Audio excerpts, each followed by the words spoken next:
Hello everyone, and welcome to Comic Book Cove number 3. I'll be reviewing and discussing DC Universe Rebirth titles that were released July 6, 2016. Batman number 2, Superman number 2, Aquaman number 2, and Justice League Rebirth number 1. As always, spoilers ahead. Batman number 2, I Am Gotham Part 2. The newly introduced superheroes, Gotham and Gotham Girl, are in a major fight at the Statue of Justice with Solomon Grundy. The battle seems to be going Grundy's way until Batman pops out of a storm drain and takes Grundy down. After Batman warns Grundy how much it'll hurt if he gets up, he tells the Gotham duo he has been watching them, and while they are doing good, he tells them to do better. Gotham flies after Batman, asking him to show them how to fight the war right. Batman ponders what Gotham says to him in the Batcave as he thinks about how there will be more threats to Gotham City, and that one day he won't be able to stop them all. One day he'll die, Dick will take his place, and he will die. Batman is starting to realize that the Gotham duo may be able to help the city after all. At GCPD, Commissioner Gordon is in his office reading reports when he has a visitor. This visitor confesses he freed Solomon Grundy by putting a bomb in the truck to Arkham. He told Grundy to bring down the statue. Gordon asked the person his name. The person replies his name is Bob Castro, tells Gordon the monster men are coming, and stabs himself in the throat. The bat signal is high in the sky, allowing Bruce to leave the gala early that he is hosting. As he descends into the Batcave, he tells Alfred and Duke he is bringing the Gotham duo in on this one, so that they can see what they are facing. Batman, the Gotham duo, and Commissioner Gordon all meet on the Gotham City Police Department rooftop. Gordon tells them about what happened in his office. There is a feeling out process with Gordon and the duo. Batman suddenly disappears, amazing Gotham that he can't find him anywhere. To Gordon, though, that's just Batman. The ending finds us in Arkham Asylum. As someone is showing an inmate pictures asking him to confirm his emotions in the photos, the inmate thanks the person, who turns out to be Dr. Hugo Strange. Behind Strange are Amanda Waller and a highly decorated military official. The official congratulates Waller on finally having saved Gotham. She replies, well, someone had to. As we saw in this issue, the Gotham duo need more experience and training if they are going to fight and win the major battles against the city's supercriminals. They are eager to learn from Batman, making Batman think about how, with everything happening in Gotham lately, he could use the help from the superpowered duo. This is the first mention of the Monster Men. Are they somehow connected to what Hugo Strange and Waller have going on at Gotham and in Arkham? Commissioner Gordon is very cautious about these newcomers to Gotham. After everything he has experienced in his career, can't say I blame him. I did notice that trust seemed to be a theme between the interactions of the characters this issue. A good issue, and I'm looking forward to seeing what Waller and Strange have planned to save Gotham City. Superman number 2, Son of Superman Part 2. Superman takes his son Jonathan with him while he answers a distress call from a Coast Guard icebreaker. This gives the two of them a chance to talk about what has happened in the last couple of days. After fixing the propeller of the icebreaker, Superman is talking to the crew when a giant sea creature attacks the vessel. Superman instructs Jonathan to use his heat vision on the crystal contraption controlling the creature. It takes a couple of times and encouragement from his dad, but Jonathan finally aims small and destroys the crystal. With the crystal destroyed, the sea creature departs. Superman noticed Jonathan is wearing an S-Shield shirt. Superman tells Jonathan that one day he will have to embrace the S-Shield for himself. Jonathan confides in his dad that he accidentally killed the cat. Superman already knew and is proud of his son for confessing and showing remorse. As they leave so John can tell his mom, some type of entity finds the blood that dripped on the ice from a scrape on Jonathan's knee. This entity recognizes the blood as Kryptonian and from the House of El. A splash page shows Lois, Superman, and Jonathan sharing a moment at the makeshift grave where they buried the kitty. Later, Lois and Clark are discussing what happened to Jonathan today. Jonathan is sitting on a tree branch and Kathy comes to see him. They have a talk when suddenly the branch breaks and Jonathan takes a nasty fall. Kathy's grandpa brings Jonathan home. He is unconscious. Clark gets very defensive when Mr. Brandon offers to take all of them to the hospital. Mr. Brandon and Kathy leave bewildered, and Lois scolds Clark for being abrasive to Mr. Brandon. Lois wonders how Jonathan can start having superpowers and yet still get scrapes and injuries. Clark says that the only way to get answers at the Fortress of Solitude. The entity from earlier is now traveling to the Fortress of Solitude. After being granted access to enter, this Kryptonian energy entity assimilates various items of the New 52 Clark Kent and transforms himself into the Eradicator, vowing to save Kal-El. Superman number 2 continues to develop Jonathan Kent's character.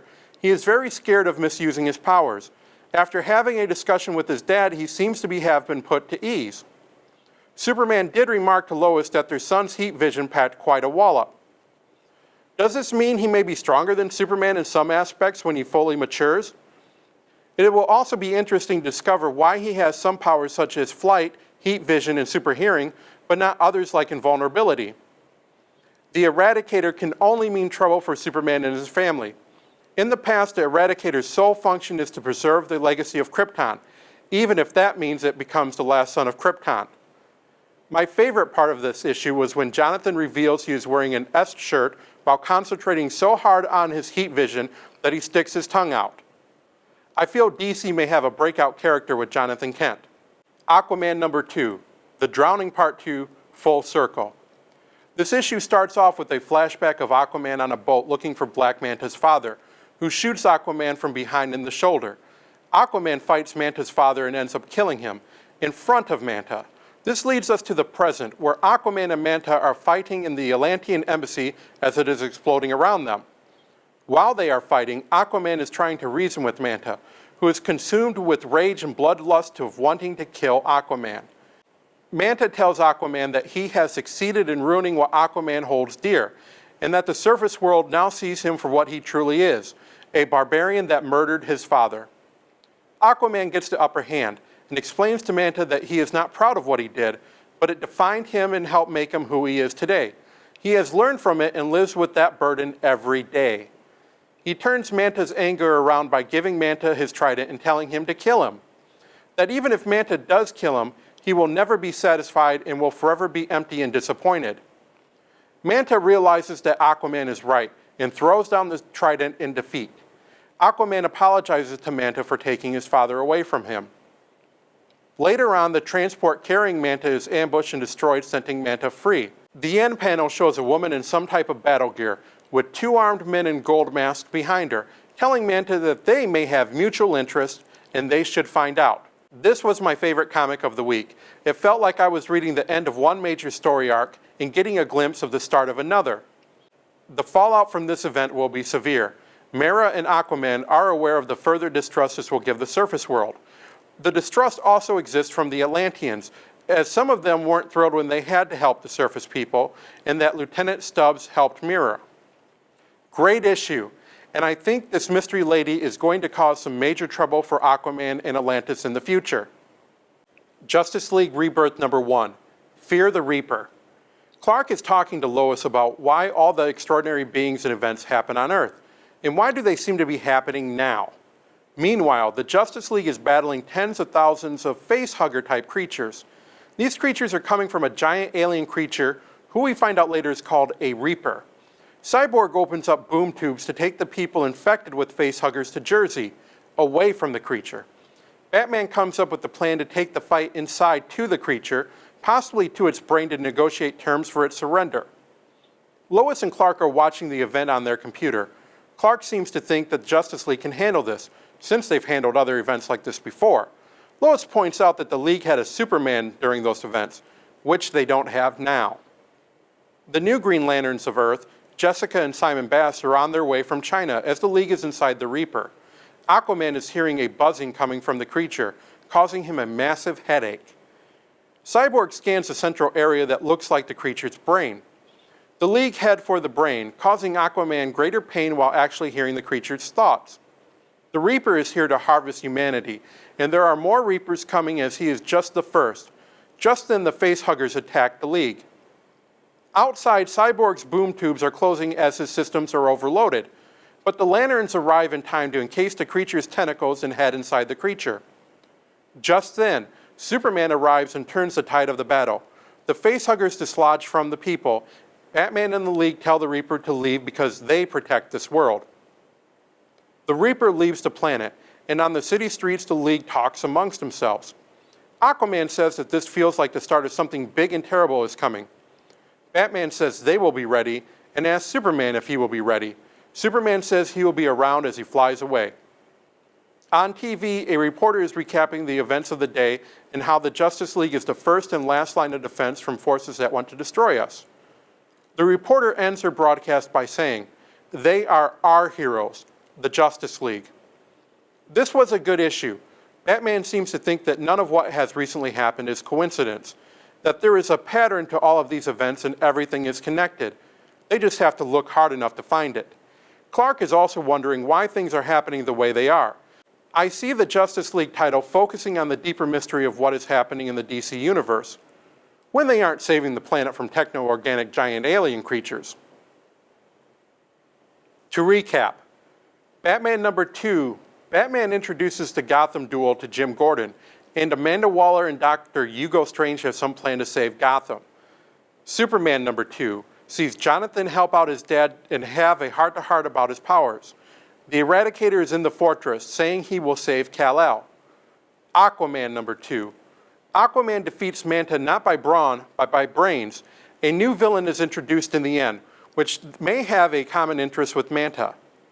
Justice League Rebirth number 1. Superman joins the League to take down a giant creature called the Reaper. Superman and Batman both think there is something much deeper happening right now. That wraps up this episode of Comic Book Cove. Let us know what you think of these issues by leaving comments on our Delve Into the Void's Facebook and YouTube channel. I'm Tom Morris. Keep reading, playing, watching, and enjoying pop culture.